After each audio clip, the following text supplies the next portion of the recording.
The Lord said to Moses, "Give the following instructions to the people of Israel.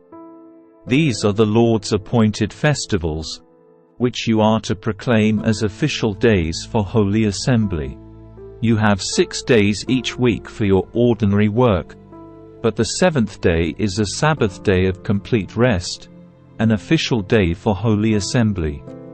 It is the Lord's Sabbath day, and it must be observed wherever you live. In addition to the Sabbath, these are the Lord's appointed festivals, the official days for Holy Assembly that are to be celebrated at their proper times each year. The Lord's Passover begins at sunset on the 14th day of the first month. On the next day, the 15th day of the month, you must begin celebrating the festival of unleavened bread. This festival to the Lord continues for 7 days, and during that time the bread you eat must be made without yeast. On the first day of the festival, all the people must stop their ordinary work and observe an official day for Holy Assembly. For 7 days you must present special gifts to the Lord. On the 7th day the people must again stop all their ordinary work to observe an official day for Holy Assembly. Then the Lord said to Moses, "Give the following instructions to the people of Israel. When you enter the land I am giving you and you harvest its first crops, bring the priest a sheaf of grain from the first cutting of your grain harvest. On the day after the Sabbath, the priest will lift it up before the Lord so it may be accepted on your behalf. On that same day you must sacrifice a 1-year-old male lamb with no defects as a burnt offering to the Lord. With it you must present a grain offering consisting of 4 liters of choice flour moistened with olive oil. It will be a special gift, a pleasing aroma to the Lord. You must also offer 1 liter of wine as a liquid offering. Do not eat any bread or roasted grain or fresh kernels on that day until you bring this offering to your God. This is a permanent law for you, and it must be observed from generation to generation wherever you live. From the day after the Sabbath, the day you bring the sheaf of grain to be lifted up as a special offering, count off 7 full weeks. Keep counting until the day after the 7th Sabbath, 50 days later. Then present an offering of new grain to the Lord. From wherever you live, bring 2 loaves of bread to be lifted up before the Lord as a special offering. Make these loaves from 4 liters of choice flour, and bake them with yeast. They will be an offering to the Lord from the first of your crops. Along with the bread, present 7 1-year-old male lambs with no defects, 1 young bull, and 2 rams as burnt offerings to the Lord. These burnt offerings, together with the grain offerings and liquid offerings, will be a special gift, a pleasing aroma to the Lord.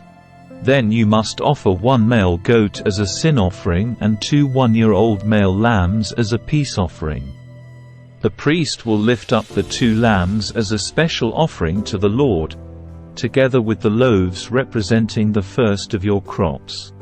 These offerings, which are holy to the Lord, belong to the priests. That same day will be proclaimed an official day for Holy Assembly, a day on which you do no ordinary work. This is a permanent law for you, and it must be observed from generation to generation wherever you live. When you harvest the crops of your land, do not harvest the grain along the edges of your fields, and do not pick up what the harvesters drop. Leave it for the poor and the foreigners living among you. I am the Lord your God.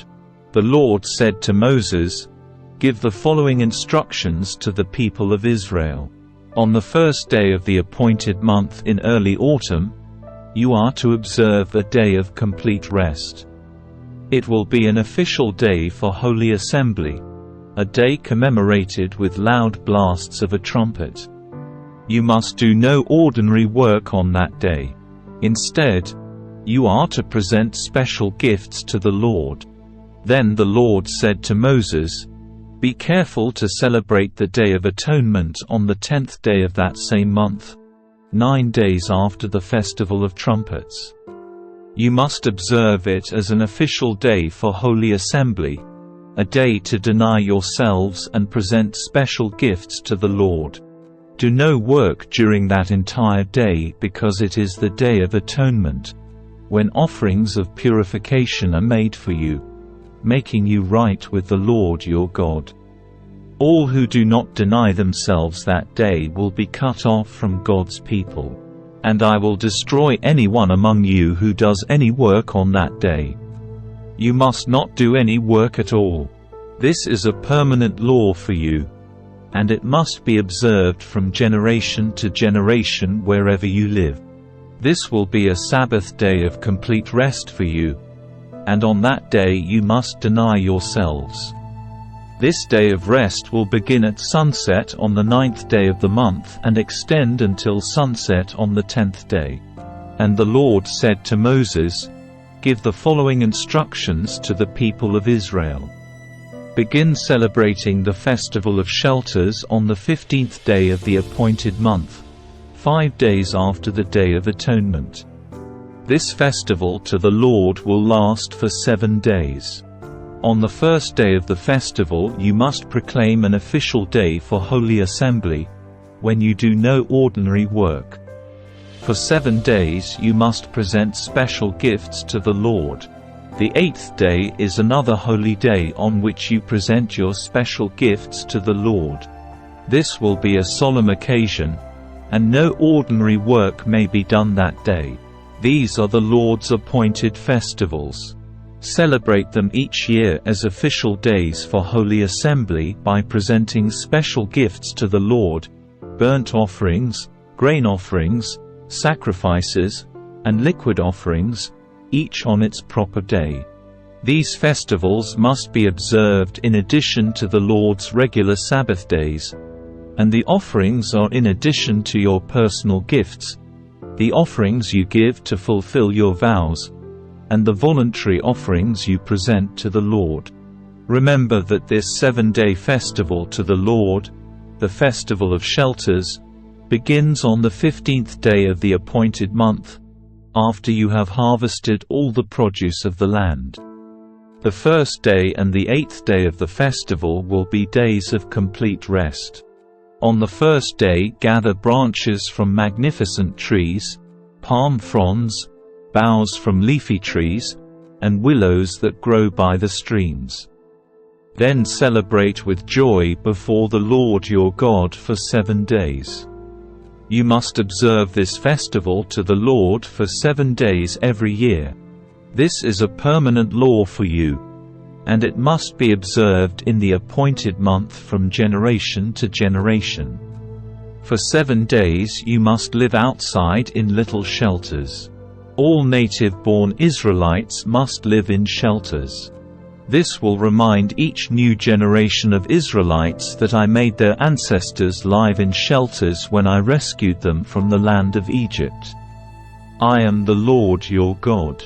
So Moses gave the Israelites these instructions regarding the annual festivals of the Lord.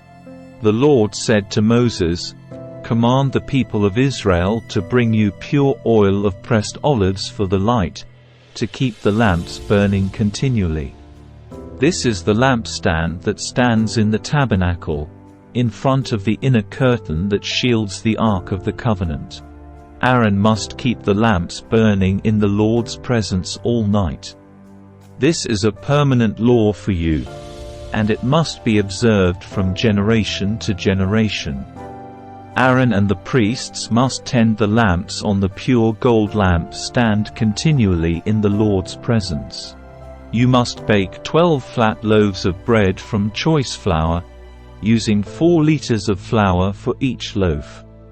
Place the bread before the Lord on the pure gold table, and arrange the loaves in 2 stacks, with 6 loaves in each stack. Put some pure frankincense near each stack to serve as a representative offering, a special gift presented to the Lord. Every Sabbath day this bread must be laid out before the Lord as a gift from the Israelites. It is an ongoing expression of the eternal covenant. The loaves of bread will belong to Aaron and his descendants, who must eat them in a sacred place, for they are most holy. It is the permanent right of the priests to claim this portion of the special gifts presented to the Lord. One day a man who had an Israelite mother and an Egyptian father came out of his tent and got into a fight with one of the Israelite men. During the fight, this son of an Israelite woman blasphemed the name of the Lord with a curse. So the man was brought to Moses for judgment. His mother was Shelomoth, the daughter of 𝗕𝗏 of the tribe of Dan. They kept the man in custody until the Lord's will in the matter should become clear to them. Then the Lord said to Moses, "Take the blasphemer outside the camp, and tell all those who heard the curse to lay their hands on his head. Then let the entire community stone him to death. Say to the people of Israel, 'Those who curse their God will be punished for their sin. Anyone who blasphemes the name of the Lord must be stoned to death by the whole community of Israel. Any native-born Israelite or foreigner among you who blasphemes the name of the Lord must be put to death. Anyone who takes another person's life must be put to death. Anyone who kills another person's animal must pay for it in full, a live animal for the animal that was killed. Anyone who injures another person must be dealt with according to the injury inflicted. A fracture for a fracture, an eye for an eye, a tooth for a tooth. Whatever anyone does to injure another person must be paid back in kind. Whoever kills an animal must pay for it in full, but whoever kills another person must be put to death. This same standard applies both to native-born Israelites and to the foreigners living among you. I am the Lord your God." After Moses gave all these instructions to the Israelites, they took the blasphemer outside the camp and stoned him to death. The Israelites did just as the Lord had commanded Moses.